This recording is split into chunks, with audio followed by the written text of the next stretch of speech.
It is strange when people posit that this one animal is universally considered an ally. Only certain people are fond of dogs, and the term man's best friend, historically speaking, is relatively recent.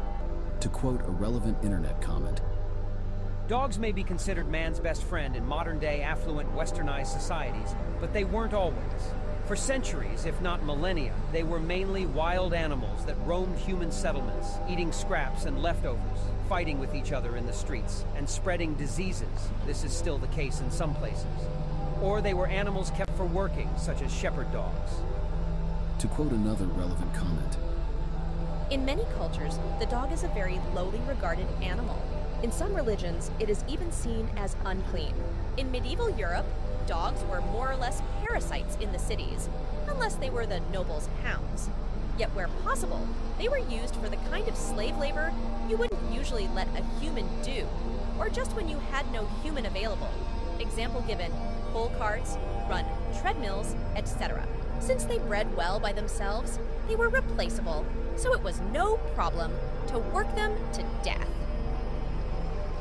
Dogs were not widely accepted as pets until the late Middle Ages, and were essentially a tool for most of the time, during which they were included in human endeavors, most notably, perhaps, as hunting aids in early foraging societies and later on, in an agricultural and also industrial context. But these were not pet dogs.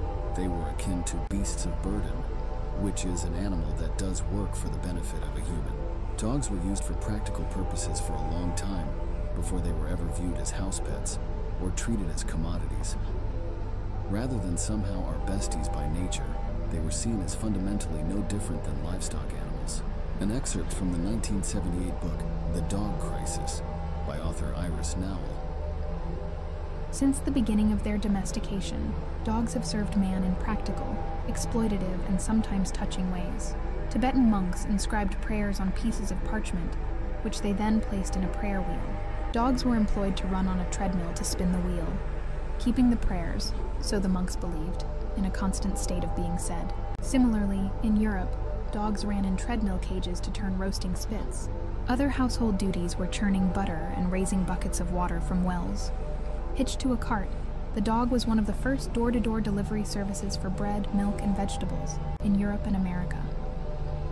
One of the earliest types of working dog in the United States was the railway dog, trained to keep the right-of-way clear of sheep and, not so widely publicized, of hobos trying to clamber aboard. War dogs have served man for as long as sheepdogs, and both are used to this day. In a Smithsonian Magazine entry titled, "Dogs and Humans Didn't Become Best Friends Overnight," it says, New research on ancient canine remains shows that the relationship didn't develop overnight. For long periods of time, humans lived in tension with their canine companions, often eating them and skinning them for pelts. Theirs was a relationship of necessity and convenience. Historically, dogs have been everything from hunting partners to objects of worship. And of course, pests, real-life monsters and a source of constant aggravation and conflict. However, it is important to understand that not all cultures were as inclusive of dogs as others. Dogs were not universally viewed in the same light across all cultures, across all time. A few Native American tribes considered the dog to be a symbol of promiscuity and filth. But even in Europe, dogs were not worshipped the way they came to be in America and eventually the West and later other parts of the world where previously dogs were not viewed favorably on the whole. While ancient Romans, Greeks, and Egyptians kept dogs as pets and had a more favorable view of the species, much of Europe for a long time saw dogs as dirty and dangerous creatures. The derided lapdog was about the only exception, although it was disreputable. Some phrases used to refer to dogs in the 16th and 17th centuries. Hair of the dog that bit you, 1546. This was a reference to rabies. Cast someone to the dogs, 1556. Dog in the manger, 1564. If you lie down with dogs, you will get up with fleas. 1573. The dogs of war, 1601. Go to the dogs. 1619. The following phrases show that dogs were considered to be of not much worth. Lead a dog's life, 1528. Not fit for a dog, 1625. As sick as a dog, 1705. there is also dogs in the Bible. A good question to ask is, if dogs are man's best friend, why does the Bible have nothing good to say about them? Or as defenders of humans and the natural world once noted, why doesn't the Bible sing the praises of dogs? A considerable amount of Bible passages reveal that dogs on the whole were not viewed favorably by the people of the time. They are a frequent analogy for disreputable or evil people, or they are associated with a lack of cleanliness. This provides some historic insight and demonstrates how the people of that time viewed dogs. Basically, according to the Bible, dogs are scavengers, unclean animals same as pigs, ill-mannered, flesh-eaters who drink blood, dwell with prostitutes in unclean areas, outdoor animals and not pets, symbols of evildoers, and are not to be given sacred things. Even if you are not religious, these texts provide a lot of historic insight, and it all demonstrates how the people of that time viewed dogs as a whole. This is why I have said to one pro-dog ideologue that the Bible clearly says what it says about dogs, and it is obvious to anyone who is literate. Philippians 3:2. Watch out for the dogs, those evildoers, those mutilators of the flesh. Proverbs 26:11. As a dog returns to its vomit, so fools repeat their folly. Psalm 59:6. They return at evening, snarling like dogs and prowling the city. Or Samuel 17:43. He said to David, "Am I a dog that you come at me with sticks?" And the Philistine cursed David by his gods. Matthew 7:6. Do not give dogs what is sacred. Do not throw your pearls to pigs. If you do, they may trample them under their feet and turn and tear you to pieces. Exodus 22:31. And ye shall be holy men unto me. Neither shall ye eat any flesh that is torn of beasts in the field. Ye shall cast it to the dogs. Judges 7:5. So Gideon took the men down to the water. There the Lord told him, separate those who lap the water with their tongues as a dog laps from those who kneel down to drink. 1 Kings 21:19. Have you not murdered a man and seized his property? Then say to him, this is what the Lord says. In the place where dogs licked up Naboth's blood, dogs will lick up your blood, yes, yours. Job 31. But not they mock me, men younger than I, whose fathers I would have disdained to put with my sheepdogs. Revelation 22:15. Outside are the dogs, those who practice magic arts, the sexually immoral, the murderers, the idolaters, and everyone who loves and practices falsehood. Ecclesiastes 9:6. Still, anyone selected out for life has hope. For, as they say, a living dog is better than a dead lion. Now let us pause to reflect on Ecclesiastes 9:4. The full version is, anyone who is among the living has hope. Even a live dog is better off than a dead lion. or, There is hope only for the living. As they say, it's better to be a live dog than a dead lion. in context, it is saying that it's better to be alive than dead. It's obvious that it is comparing dogs unfavorably to lions. I don't entirely agree with the sentiment, because I think there are worse fates than death. But here's a good explanation, which I pulled from the web. The key to grasping the meaning of certain Bible verses is understanding their cultural context, as in the case of Ecclesiastes 9:4. In ancient times, dogs were not cute and cuddly pets. Instead, they were looked down on with contempt and considered unclean, revolting scavengers. Conversely, lions were esteemed as regal, valiant, powerful hunters. Lions were the king of beasts who ruled and roared at the top of the food chain, while dogs crouched and groveled at the bottom. The basic idea of a living dog is better than a dead lion is that as long as there is life, there is hope. Solomon used these two animals as symbols for two types of people, the lowly and the mighty. From an ancient world point of view, a living dog held no authority or status, but at least had the distinct advantage of life. A deceased lion represented someone who may have once been formidable and influential, but was now helpless and hopeless in death. In Solomon's reasoning, it was better to be alive and powerless, yet still with hope, than dead, even if once mighty and respected. There are also things like supplicia canum, punishment of the dogs. In ancient Rome, dogs were sacrificed as punishment for not fulfilling their duties as guard dogs. The dogs slept on the job, basically. This is another example of dogs being used as tools rather than being friends. And then, there are war dogs, slave-catching dogs, and the like. These dogs were the allies of certain men, but they were certainly not a friend or ally to those they chased, tore apart, and tormented.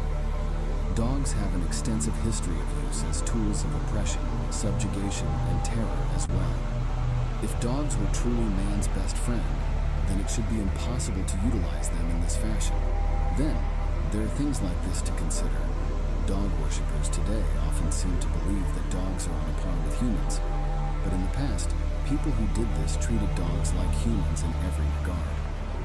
The following text, also from the Dog Crisis, illustrates the point. Certain early civilizations anthropomorphized animals, that is, gave them human qualities, to such an extent that the animals were held responsible for their own actions. In many cases, the animals were regarded as equals. The Zen Vesta, an ancient Persian book devoted entirely to laws governing the behavior of dogs, specified that if a dog bit a man or sheep, and the act was deemed premeditated, the dog was punished by having one of its ears cut off. For subsequent offenses, the other ear was cut off, then a foot, and after that its tail, one mutilation for each crime committed. The phrase, "give a dog a bad name" from 1705 was originally, "give a dog a bad name and hang him." This is because hangings, as punishment for chasing sheep and other offenses, were not uncommon at one time. Just to be clear, the point of bringing up these examples is to illustrate that dogs have never been universally regarded as flawless, somehow perfect, and saintly, innocent creatures that can do no wrong even when they haul off and maul someone unprovoked, as they often are today. Next, we will look at other ways to scrutinize this idea of the dog as a universal ally of humanity. Dogs today and before and Just So stories. Today, the assertion of the dog as man's best friend is a just so story. A just so story refers to an unfalsifiable narrative explanation for a cultural practice, biological trait, or behavior of humans or other animals. Many people believe dogs arrived at their historical dominance, not purely through historic processes undergone in the interest of utility, but because of some intrinsic quality or property of the dog, when in actuality, our inclusion of dogs in human endeavors was due to a lack of technological capacity to carry out certain tasks. The evidence for the claim becomes the prevalence of dogs itself. Dogs are prevalent because they are man's best friend, and they are man's best friend because they are prevalent. Hence, unfalsifiability, which is also circular. Of course, all we have to do is point out things dogs do today that contradicts this notion. We can take even just a cursory but honest look at the dog of today. We can also consider previous historic periods in which dogs were not viewed in this way, as we have already done. The commercial portrayal of the dog. Perhaps more than commercials and movies, many cartoons portray dogs in an unrealistic and idealized manner. But if you watch many movies and shows carefully, you will notice dogs sometimes being inserted unnecessarily. In the 2001 film Legally Blonde, Reese Witherspoon plays a fashionable sorority girl who, for whatever reason, takes her dog with her everywhere she goes. There are many movies based largely, if not entirely, on dogs or dog-related plots. Even when that is not the case, dogs find their way into the center of at least some episodes.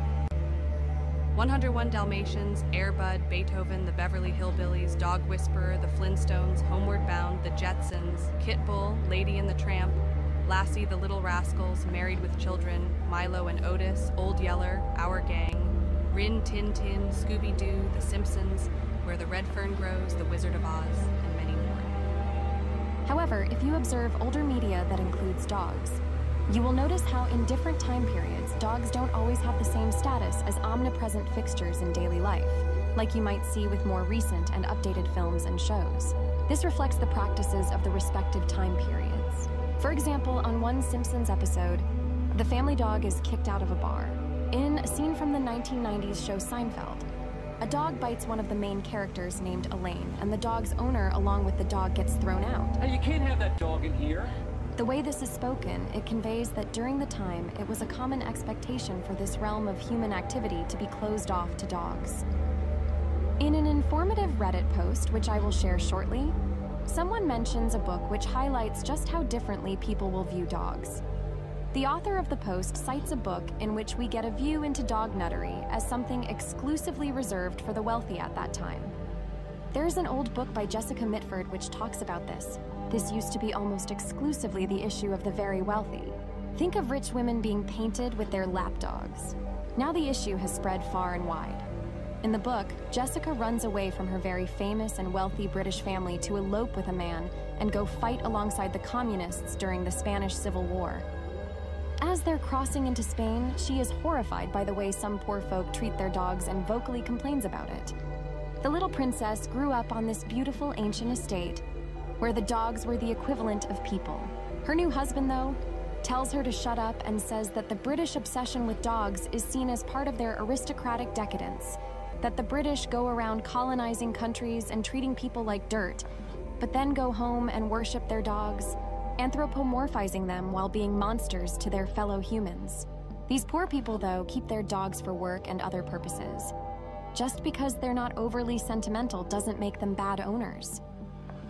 You may have heard of a truism, but a falsism is a claim that's clearly and self-evidently wrong. An example would be, pigs can fly. However, some things are a bit more muddled. A big lie, from the German große Lüge, is a widely used propaganda technique. The basic idea is that if you tell a lie big enough, and often enough, people will eventually come to accept it as truth. But can something be true, only depending on one's perspective? Can a dog actually be considered a friend? By whom is the dog considered an ally, and why?